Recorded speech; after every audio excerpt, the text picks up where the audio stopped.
విదేశాలలో చదవాలనేది మీ కోరిక, కానీ చాలా సందేహాలు. వీటన్నిటికీ ఫుల్ స్టాప్ పెట్టి మీ డ్రీమ్స్ ఫుల్ఫిల్ చేసుకోండి. Contact Videsh consults. I dream channel వీక్షిస్తున్నటువంటి ప్రేక్షక దేవుళ్ళందరికీ నా యొక్క హృదయపూర్వక నమస్సుమాంజలు. నేను మీ doctor D Balakrishnan, Ayurveda Vaidyaratna, Shri Kaushik Ayurveda multi therapy hospital, Dilsukh Nagar, Hyderabad నుండి మాట్లాడుతున్నాను.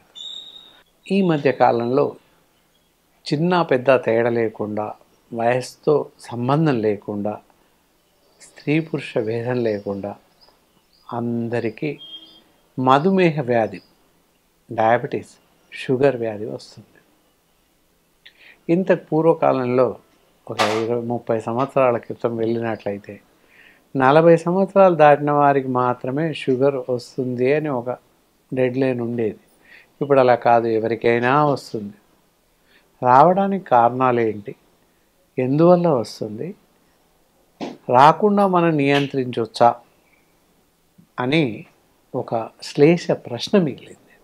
మరి షుగర్ వ్యాధి నియంత్రించడానికి ఏం చేయాలి, రాకుండా ఏమైనా జాగ్రత్తలు తీసుకోవాలా, మరి వస్తే ఆయుర్వేద వైద్య విధానంలో ఎలాంటి వైద్య చికిత్సా పద్ధతులు ఉన్నాయి, ఎలాంటి ఔషధాలు ఉన్నాయి, ఇలాంటి విషయాలన్నింటినీ సవివరంగా సహేతుకంగా తెలుసుకుందాం.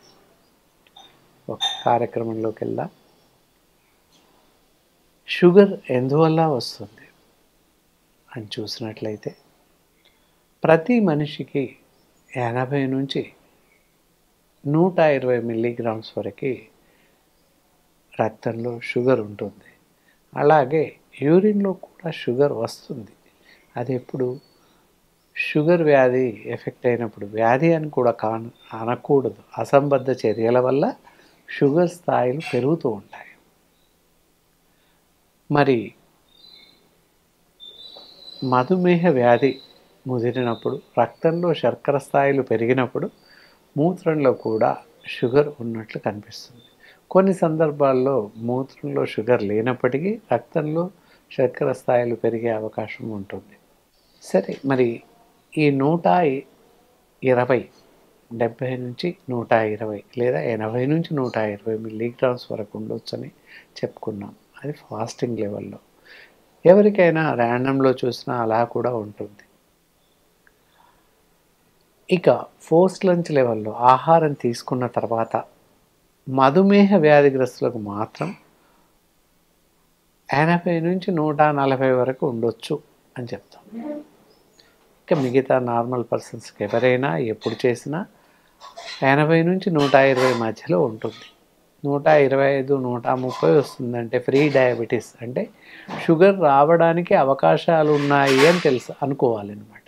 5-10 మిల్లీగ్రామ్స్ ఎక్కువ చూపిస్తుంది అనుకుంటే షుగర్ వచ్చే అవకాశాలు, డయాబెటీస్ వ్యాధి వచ్చే అవకాశం ఉంది అని అనుమానించాలి. ఎస్. మరి ఇది ఎలా వస్తుంది అని చూస్తే వంశపారంపర్యంగా రావడం ఒక ఎత్తు. ఒకటి ఎలా అంటే తల్లులు, తండ్రులు, హెరిడిటరీ ఫోర్త్ ఫాదర్ నుంచి రావచ్చు. ముఖ్యంగా తల్లుల నుండి వచ్చే అవకాశాలు ఎక్కువగా ఉంటాయి. తల్లులు ఎవరైనా మదర్స్ ప్రెగ్నెన్సీగా ఉన్న సమయంలో షుగర్ ఉన్నట్లయితే, షుగర్ నియంత్రణలో ఉంటే పుట్టబోయే పాపకి దాదాపుగా షుగర్ రాకుండా ఉంటుంది.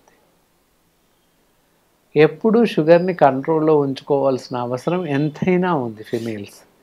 అనుకోకుండా గర్భం ధరించినట్లయితే, ఆ సమయంలో షుగర్ ఉన్నట్లయితే పాపకి షుగర్ రావడానికి అవకాశాలు ఎక్కువగా ఉన్నాయి. అలా కాక నియంత్రణలో ఉన్నట్లయితే డెలివరీ అయ్యే పర్యంతం వరకు షుగర్ పూర్తిగా ప్రతిరోజు నార్మల్గా ఉన్నట్లయితే పుట్టబోయే శిశువుకి షుగర్ ఎఫెక్ట్ కాదు, కొంతవరకు సాధ్యమది.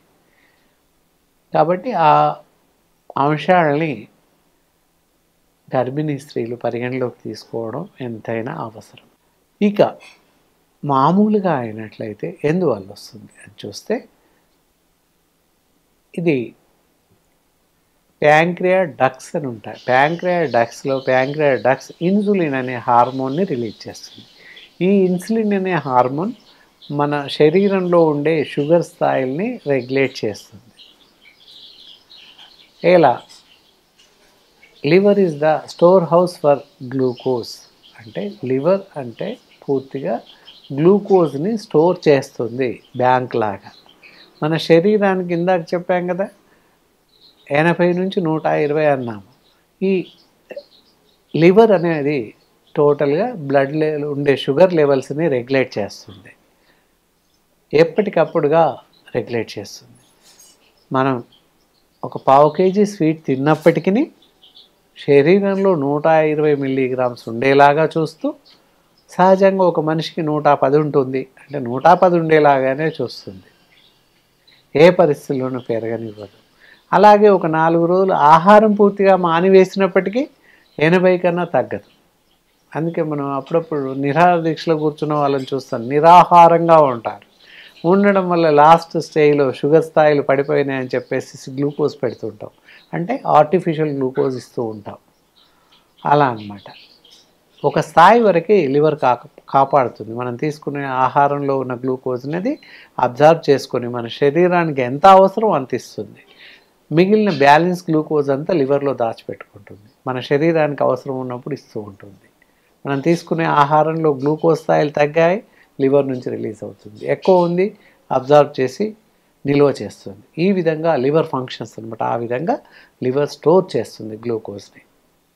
సరే, మరి ఇన్సులిన్ అనే హార్మోన్ ఏమో హెచ్చుతగ్గుల్ని నియంత్రిస్తుంది. ఎప్పుడైతే ఇన్సులిన్ ప్యాంక్రియా డక్స్ ఇన్సులిన్ అనే హార్మోన్ని ఉత్పత్తి చేయడం ఆపడం లేదా ఇన్సులిన్ అనే హార్మోన్ తగ్గిపోవడం జరిగినప్పుడు ఏ మనిషికైనా షుగర్ పెరగడానికి అవకాశం ఉంది, రక్తంలో శర్కర స్థాయిలు పెరిగే అవకాశం ఉంది. అందుకే దీన్ని వ్యాధి అని జబ్బు అని చెప్పడానికి లేదు. ఒక రకమైన అవయవ లోపం, అక్కడ ఉన్నటువంటి హార్మోన్స్ డిస్ఫంక్షన్స్ వల్ల చక్కెర స్థాయిలు పెరుగుతాయని చెప్పాలి. ఆ విధంగా కాబట్టి మరి అలా పెరిగినటువంటి చక్కెర స్థాయిల్ని ఏ విధంగా తగ్గించుకోవాలి అని చూసినట్లయితే, మనం తీసుకునే ఆహారంలో ఫస్ట్ పద్ధతులు పాటించాలి. షుగర్ వ్యాధిగ్రస్తులు ఏ విధంగా? ఉదయం ఏదో ఒక రకమైన టిఫిన్ తినేసేయండి. ఇడ్లీ తినొచ్చు, వడ తినొచ్చు, దోశ తినొచ్చు, పూరి కూడా తినొచ్చు, ఏమవ్వదు. అలాగే మధ్యాహ్నం భోజనంలో రైస్ తీసుకోండి, అన్ని రకాల కూరగాయలు తినండి. నాన్ వెజిటేరియన్ తీసుకోండి. మటన్ కాకుండా, ప్రాన్స్ కాకుండా మిగతా నాన్ వెజిటేరియన్ తీసుకోవచ్చు. అలాగే రాత్రి భోజనంలో, రాత్రి డిన్నర్లో తప్పకుండా అల్పాహారం చేయాలి. ఉప్మా కానీ లేదా జొన్న, సజ్జలు ఇలాంటి వాటితో తయారు చేసిన ఉప్మా అవ్వచ్చు, రైస్ అన్నం అవ్వచ్చు, చపాతీ అవ్వచ్చు, అట్లాగా దోశలాగా వేసుకొని తినవచ్చు. అలా తిన్నట్లయితే షుగర్ పెరగకుండా కొంత అదుపులో ఉండే అవకాశం ఉంది. ఈ విధంగా ఆహార పద్ధతులను మనం తీసుకునే ఆహారంలో చేర్చుకున్నట్లయితే షుగర్ స్థాయిలు తొందరగా తగ్గే అవకాశం ఉంది, సాధారణ స్థాయికి వచ్చే అవకాశం ఉంది. మందులతో పాటు ఈ ఆహారాన్ని తీసుకోవడం అలవాటు చేసుకోవాలి. థైరాయిడ్ లేని అయితే రాగులు కూడా ఆహారంలో చేర్చుకోవచ్చు. ఒకరోజు రాగులు, ఒకరోజు జొన్నలు, ఒకరోజు సజ్జలు, ఈ విధంగా మార్చుతూ తీసుకోండి. ఇవి కాకుండా ఇందాక చెప్పినట్లు పైన చిరుధాన్యాలు, ఇవన్నీ చిరుధాన్యాలే. అలాగే సామలు, ఊదలు కూడా తీసుకోవచ్చు. ఈ విధంగా ఏవైనా అన్ని చిరుధాన్యాలే. ప్రధాన ఆహారం అంటే రైస్, గోధుమలు, ఇవి రెండు ప్రధాన ఆహారం. మిగతా అవన్నీ చిరుధాన్యాలు. కాబట్టి వాటిని తీసుకోవడం, ఆహారంలో చేర్చుకోవడం ఎంతైనా మంచిది. ఆ విధంగా చేయడం వల్ల షుగర్ స్థాయిలో తొందరగా సాధారణ స్థితికి వచ్చే అవకాశం ఉంది. ఇక తినకూడని పదార్థాలు చూసినట్లయితే ఏ పరిస్థితుల్లోనూ శర్కర కలిగినటువంటి తీపి పదార్థాలు పూర్తిగా మానివేయడం మంచిది. చాలామంది షుగర్ ఫ్రీ బిస్కెట్స్ అని, షుగర్ ఫ్రీ స్వీట్స్ అని తయారు చేస్తున్నారు ఈ మధ్యకాలంలో. అలాంటివి తినకపోవడం చాలా మంచిది, చాలా శ్రేయస్కరం కూడా. శర్కర లేనటువంటి ఆహార పదార్థాలు తీసుకోండి. టీ, కాఫీలు కూడా శర్కర లేకుండా తీసుకోండి. దానికి బదులుగా మరి టీ, కాఫీ పాలు తాగుతున్నప్పుడు మరి ఎలా అని ఆలోచించే వాళ్ళకి ఒకటి చెప్పచ్చు. స్టీవియా డ్రాప్స్ అని ఉంటాయి. హర్బ్స్ ద్వారా, స్టీవియా ఆకుల ద్వారా కషాయం చేసి ఎక్స్ట్రాక్ట్ ద్వారా ఈ స్టీవియా లిక్విడ్ మందు తయారు చేయడం జరిగింది. ఇది మన అవసరానుభూతంగా మామూలుగా పాలలో, టీ, కాఫీలో ఒక్కొక్క డ్రాప్ వేసుకుంటే మనకు సరిపోతుంది, అత్యంత తీపి. ఒకవేళ అవసరం ఉన్నట్లయితే ఏ కీర్, సేమియా పాయసం ఏదో చేస్తూ ఉంటారు, శర్కర లేకుండా తీసేసుకొని అందులో 2 చుక్కలు వేసుకుంటే మీకు తీపిదనం వచ్చేస్తుంది. అలా ఆ విధంగా ప్రాసెస్ అంతా అయ్యాక ఒక కప్లో తీసి పెట్టుకోనండి, అందులో ఇది ఒక 2 చుక్కలు వేసుకోండి. మీకు పూర్తిగా ఎలాంటి హాని లేకుండా ఈ స్టీవియా లిక్విడ్ ద్వారా మీకు టేస్ట్ వస్తుంది. అంతేకాకుండా ఇది ఎలాంటి హాని చేయదు. బయట దొరికేటటువంటి షుగర్ ఫ్రీ ట్యాబ్లెట్స్ కానీ, ఇవన్నీ షుగర్ ఫ్రీ పౌడర్ కానీ అవన్నీ హానికరం, వాటి వల్ల కూడా షుగర్ పెరుగుతుంది. ఇది మాత్రం స్టీవియా ఆకుల ద్వారా, లీవ్స్ ద్వారా తయారు చేసినటువంటి ఎక్స్ట్రాక్ట్ లిక్విడ్ కనుక ఇదే ప్రమాదం ఉండదు, శరీరాన్ని చాలా బాగా కాపాడుతుంది, ఎలాంటి సైడ్ ఎఫెక్ట్స్ ఉండవు. అలాగే మందు విషయానికి వచ్చినట్లయితే మధుర్ యోగ్. ఇది మధుర్ యోగ్ అంటే మధుమేహాన్ని అదుపులో ఉంచడానికి ఉపయోగపడుతుంది. ఇది ఒక 12 రకాల హర్బ్స్తో తయారు చేయబడింది. ఇందులో అశ్వగంధ, గుడూచి, ఇంకా తర్వాత నేలవేము, నేల ఉసిరి, నేల తంగడి ఇలాంటివి అత్యంత ప్రధానమైనటువంటి మూలికలు, 12 రకాల మూలికలు కలిపి తయారు చేయడం జరిగింది. జామున్, ఇలా చాలా రకాల పదార్థాలతో తయారు చేయడం జరిగింది. అందువల్ల దీంతో షుగర్ పూర్తి అదుపులో ఉండే అవకాశం ఉంది.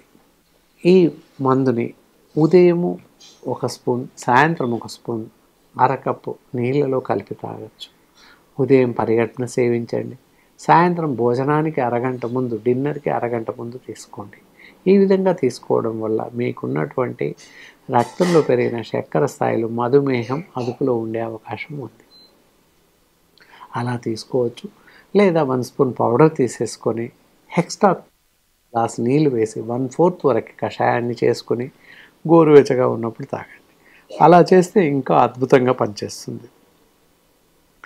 ఇలా ఏ విధంగా అయినా ఈ కషాయాన్ని వాడవచ్చు.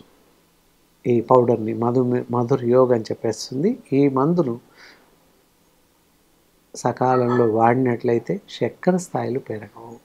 మరి చక్కెర స్థాయిలు పెరిగినట్లయితే, డయాబెటీస్ పెరిగితే ఇంకా ఏ అనర్థాలు జరుగుతాయి అనేది కూడా చూడాలి. డయాబెటీస్ అదుపు తప్పితే డయాబెటిక్ రెటినోపతి అంటే కంటి జబ్బులు, గ్లూకోమా వస్తుంది. అలాగే డయాబెటిక్ న్యూరోపతి, నర్వస్ జబ్బులు, డయాబెటిక్ నెఫ్రోపతి, నెఫ్రైటిస్, మూత్రపిండాల వ్యాధులు, అలాగే హార్ట్ డిసీజెస్, ఇలా ఇన్ని రకాల జబ్బులు రావడానికి షుగర్ వ్యాధి తోడ్పడుతుంది. అందుకని ఈ మధుమేహ వ్యాధిని అదుపులో ఉంచుకోవడం మంచిది. అదుపు తప్పితే ఈ పైన చెప్పే జబ్బులు ఏవైనా రావచ్చు. పక్షవాతం రావచ్చు, గుండె జబ్బులు రావచ్చు, అలాగే కంటి జబ్బులు, డయాబెటిక్ రెటినోపతి రావచ్చు, గ్లూకోమా కంటి వ్యాధి అది రావచ్చు, అంధత్వం సంప్రదించవచ్చు. కాబట్టి ఈ జబ్బులు ఏవి రాకూడదు, ఇతరత్ర సైడ్ ఎఫెక్ట్స్ ఏవి, ఇతర జబ్బులు రాకూడదు అనుకున్నప్పుడు ఈ మధుర్ యోగ్ అని చెప్పేటటువంటి మందుని సకాలంలో వాడుతూ మీ యొక్క మధుమేహ వ్యాధిని అదుపులో ఉంచుకోండి. ఇలా చేస్తూ పైన చెప్పిన ఆహార నియమాల్ని తూచా తప్పకుండా పాటించినట్లయితే తప్పకుండా మధుమేహం అదుపులో ఉంటుంది అని ఖచ్చితంగా చెప్పొచ్చు. ఈ కార్యక్రమం మీకు నచ్చిందనే అనుకుంటున్నాను. ఇంకా ఏవైనా ఇతర విషయాలు, ఇంకా సలహాలు, సూచనలు ఇవ్వాలి అనుకున్నట్లయితే కామెంట్స్ రూపంలో మా ఛానల్కి పంపిస్తారని ఆశిస్తూ సెలవు తీసుకుంటున్నాను.